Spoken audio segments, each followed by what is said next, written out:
बिस्मिल्लाहिर्रहमानिर्रहीम, अस्सलाम वालेकुम जी। मैं हूं मारिया अली और आप देख रहे हैं मेरा यूट्यूब चैनल। 16 अप्रैल को जब दुआसारा को अगवा किया गया, उससे एक दो रोज़ पहले जिंदा लाश और उसकी मां कराची में क्या कर रहे थे, वो कराची में क्यों मौजूद थे, किस गर्ज से गए थे, क्या उनका एजेंडा था, इसका करीबी रिश्तेदार वकास इस वक्त सामने आ चुका है, जिसने इन लोगों के सारे झूठों को बेनकाब कर दिया। जिन्होंने पुलिस को बताया था कि ये लोग उस वक्त मौजूद थे कराची में जब दुआसारा को अगवा किया गया, उससे एक दो दिन पहले ये हमारे घर में मौजूद थे। कुछ इन्होंने झूठी कहानियां सुनाई थी।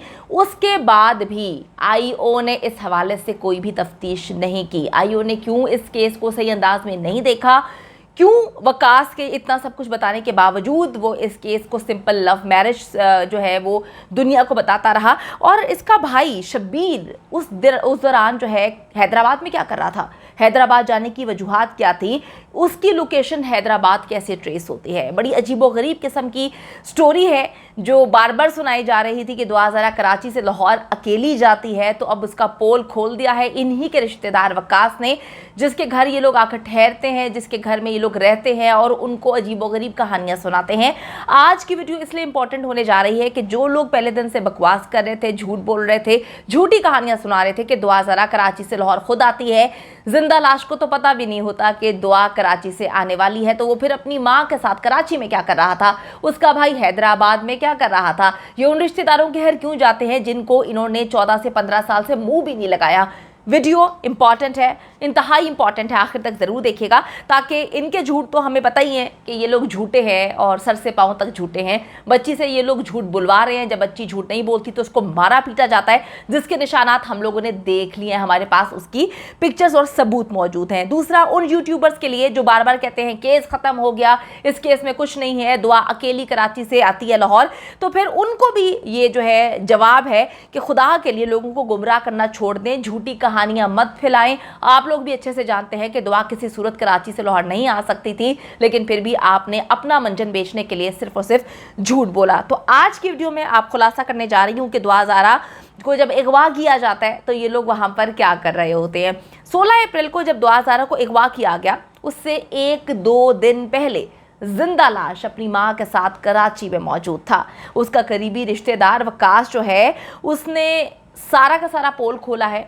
जब उसको उठाया गया, तहकीकाती इदारों ने जब उसको पकड़ा, क्योंकि वो यही समझ रहे थे कि ये भी इसके साथ इन्वॉल्व है, तो उसने सारा का सारा सच बयान किया। उनके घर पर जिंदा लाश और उसकी मां तकरीबन 14-15 साल के बाद अचानक से पहुंचते हैं। वो लोग हैरान तो होते हैं कि इतने सालों में इन्होंने कभी कांटेक्ट नहीं किया, कभी कॉल नहीं की और कभी अच्छे अंदाज में हमारी बात नहीं हुई, लेकिन वो कहते हैं कि हमें पूछना ज़्यादा मुनासिब नहीं समझा, क्योंकि वो घर आ चुके थे हमारे और हम उनसे कैसे पूछते कि आप लोग बताए बगैर आ गए, आप लोगों ने हमें इन्फॉर्म नहीं किया। आप सबको पता है कि अगर हमने अपने शहर में किसी के घर जाना हो तो हम कॉल करते हैं, पूछते हैं कि आपकी क्या मसरूफियात है, लेकिन वकास कहता है कि ये हमें बताए बगैर अचानक से हमारे दरवाजे पे आ जाते हैं और हमने मुनासिब नहीं समझा कि हम इनसे पूछते कि क्यों आना हुआ। फिर वो कहते हैं कि जी इन दोनों ने कहा, खुद ही कह दिया कि जी हम कराची घूमने आए हैं, हम लोग इतने सालों से आप लोगों से मिले नहीं और हमें समंदर की सैर करनी थी, जिसकी वजह से हम आते हैं। वो कहते हैं जिस तरह से वो अचानक से आते हैं उसी तरह अचानक से वो लोग वापस चले जाते हैं। हम ये सोचते रह गए कि ये क्यों इतनी जल्दी आए, इतनी जल्दी में क्यों थे, क्यों चले गए, और अगर आप लाहौर से कराची आते हैं तो सिर्फ 2 दिन के लिए तो नहीं आते, तो इतना सफ़र तय करने के बाद अचानक से ये आते हैं और अचानक से चले जाते हैं। कहता अभी हम यही सोच रहे थे। उसके बाद तहकीकाती इदारे जो है मुझे उठा के ले जाते हैं, मुझसे पूछते हैं, तफ्तीश करते हैं कि क्या तुम भी इस अगवा में मुलव्विस हो। तो कहता है कि जी कौन सा अगवा, मुझे तो कुछ भी नहीं पता।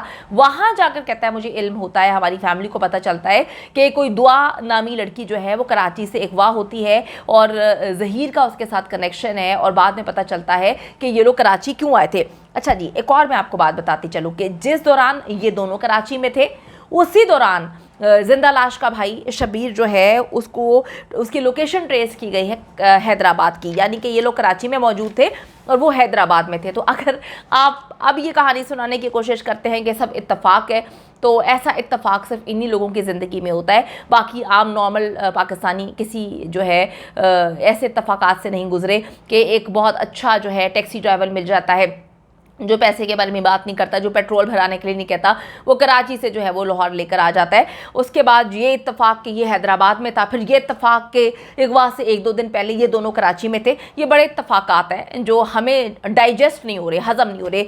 वकास ने ये भी बताया कि लड़की के अगवा के हवाले से हमें ना पहले इल्म था ना बाद में इल्म था।